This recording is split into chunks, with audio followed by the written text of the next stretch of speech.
In this episode, we talk about the most important thing you need to focus on in 2020. Get excited because this is Tiny Leaps. Big change, big change.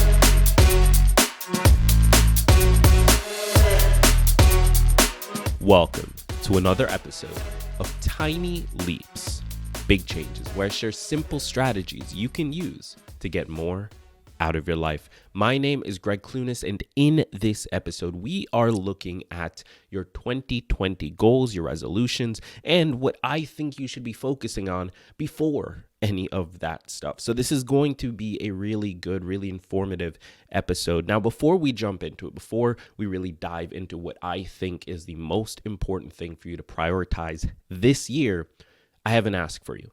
I want to get to know you better. I want to learn more about you and create better episodes and also work with better brands, help you in your life, actually solve the problems that you are struggling with. And the best way for me to do that is for you to take a quick survey. Now, when I say quick, I really mean quick. It's like 3 to 5 minutes. All you have to do is head over to www.tinyleaps.fm/survey. When you do, you'll take a quick 5-minute survey. It'll ask you some very basic details, and you'll have the chance to tell me what it is you want to hear on this show. Now, like I said, it is a super quick survey, but as a thank you for your time, you'll also be entered for a chance to win one of 3 Amazon gift cards, $50 Amazon gift cards. I'll be giving them away in February. When you take the survey, you are entered for a chance to win, and you'll find out whether or not you do at the beginning of February. So head over to www.tinyleaps.fm/survey.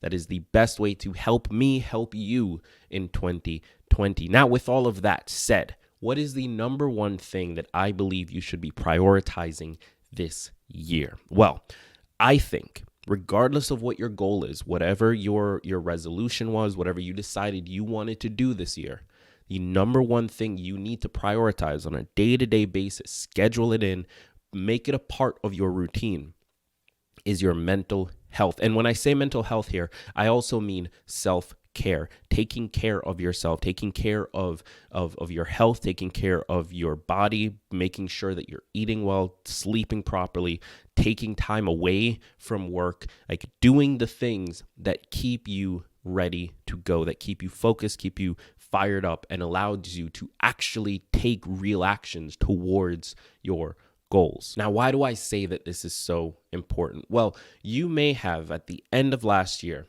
decided that you want to make more money this year. You want to get a raise, or maybe you want to start a side business and bring in extra income that way. Or maybe you want to quit your job and go full time on your business. Or maybe you want to save more money or pay off a loan or find a relationship. Whatever it is that you decided was your goal this year, the number one thing that's going to hold you back is your ability to execute on the task at hand. Now, we went through at the end of 2019 a very simple process for planning this year, for figuring out what your goal was, planning it out, doing weekly reviews with yourself, and understanding throughout the year whether or not you're making progress so that you could course correct if needed to before the end of the year came. Now, we went through that, and I know because you are an avid listener of this show, an avid watcher of this show, if you are on YouTube and you take action, because I know that you take action, that you've gone through all of that. But it still requires that you show up. It's not just about planning. Coming into 2020 and having these big goals, it's good that you planned it. It's good that you wrote it down. It's good that you took the time to think through things. But if you don't take the actual actions, then you cannot move forward. You'll be exactly where you were this time next year. And that's why prioritizing mental health, prioritizing self-care is so important. And if you don't believe me, you don't have to believe me. Here's a quote from the website Doctor on Demand, talking about why it's so important to take care of your mental health. Quote, "Emotional and mental health is important because it's a vital part of your life and impacts your thoughts, behaviors, and emotions. Being healthy emotionally can promote productivity and effectiveness in activities like work, school, or caregiving. It plays an important part in the health of your relationships and allows you to adapt to changes in your life and cope with adversity. End quote. Your mental health and your emotional health is the number one barrier between where you are now and where you want to be. If you are not taking care of yourself as you take that journey, you will slowly start to notice its effects in your day-to-day life. You'll start making decisions without really thinking about them. You'll stop taking the action that you normally have in the past. You'll get angry and lose your temper more often. You'll start to find yourself in a situation where you don't really recognize who you are. Now, that sounds a little bit extreme, but that is what can happen. That is how big a role our mental and emotional health plays in our day-to-day lives. It's a major part of what makes up our identity. So you have to, this year, prioritize your mental health. It is, if not the most important thing, it is definitely one of the most important things. And just a few quick statistics here to help really make this land. In the United States, and these are coming from mentalhealthfirstaid.org. As always, the links for all of these are in the description of the episode. So if you want to dive deeper, then I encourage you to do so. Check the description of the episode, click those links, check out the full articles, and find the information for yourself. Do your own research. But in the United States, almost half of adults, 46.4%, will experience a mental illness during their lifetime. And 5% of adults 18 or older experience a mental illness in any 1 year. That's equivalent to 43.8 million people. You've got to take care of yourself. You have to take the time, prioritize the self-care, even if it feels like you could be using that time for something else. You know, you're staying up late to work on your side hustle and you feel like, oh, this is when I have to do it. So what if I get 5 hours of sleep? That's fine every now and then. I do that. But if you're doing that night after night after night, 5 hours of sleep, 4 hours of sleep, and you stop prioritizing getting enough sleep, guess what? You're going to crumble. You're going to feel that. You're going to end up doing worse in both your full-time job and in your side hustle because you're not making decisions from a healthy place, from a place where you're actually capable of cognitively understanding everything that's going on. And even if you don't crumble, even if you do totally fine, you're only going to be able and capable of maintaining. You're not going to be able to push further. You're not going to be able to connect the dots between ideas that seem completely disconnected because your emotional health isn't there. You've got to make it a priority. So how do we do this? How do we actually take care of our mental health this year? How do we make it a priority in our lives? Well, there's 4 really easy things you can do. Number 1, do not be afraid to ask for help. This one is really, really important. I don't know what it is about mental health and emotional health and our internals that causes so much fear and anxiety when we think of asking for help. We get a cold or a sinus infection. We have no problem going to the doctor. But the minute we don't feel well inside, in our heads, we feel weird about going to a therapist. That doesn't make sense.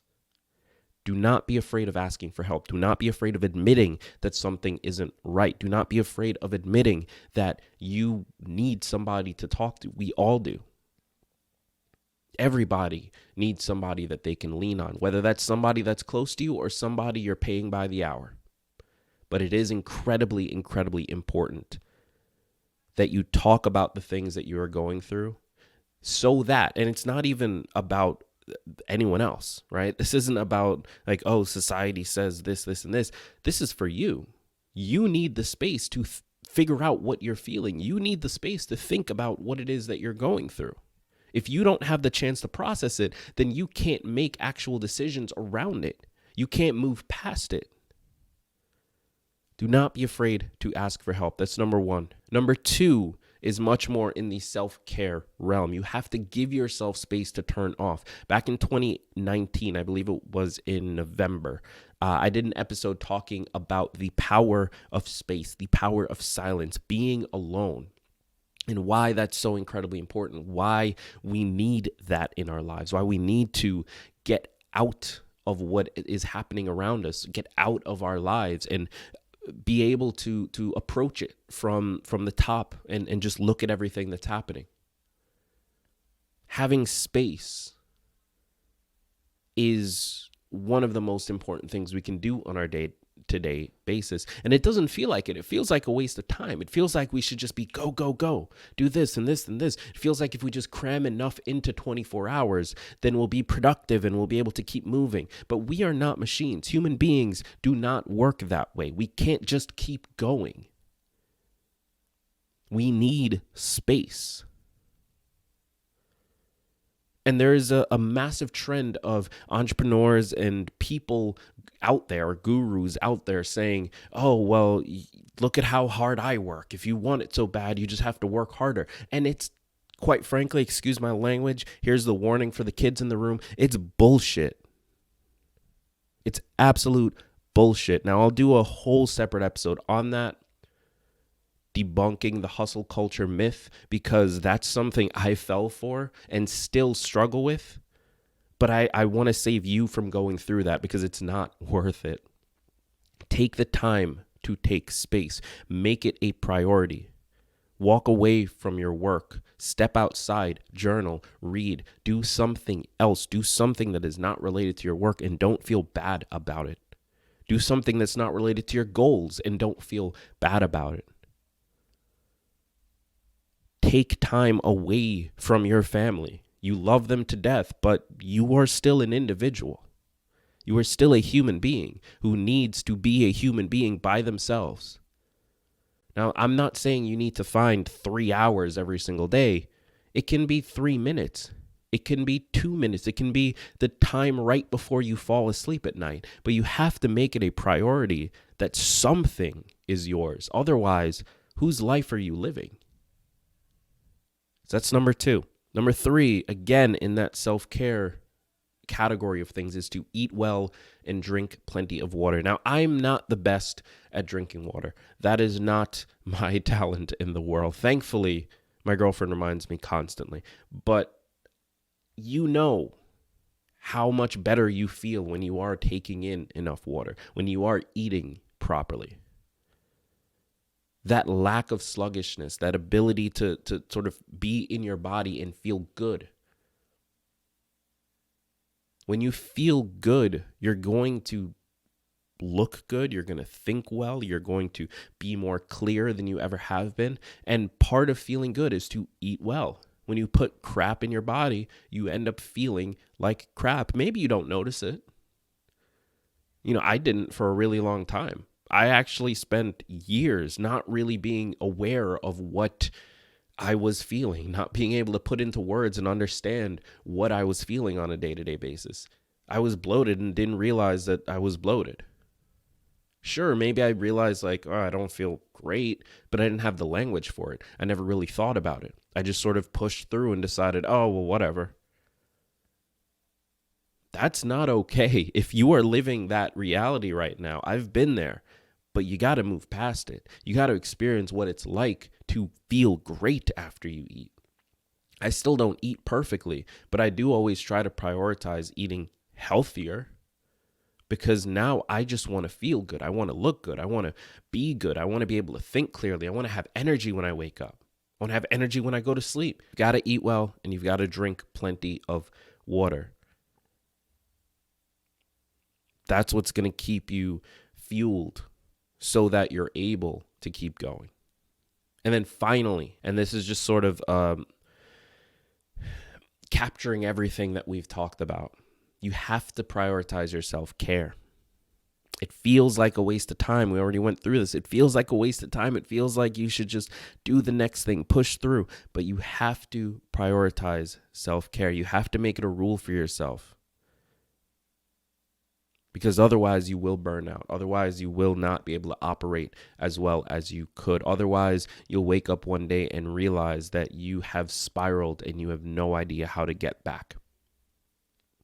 So this year in 2020, I encourage you to prioritize your mental health, prioritize your self-care, and make sure that you are good. You may have a family, you may have goals, you may have a career, you may have all of these things, but you are still you. You are still an individual. You are still a human being.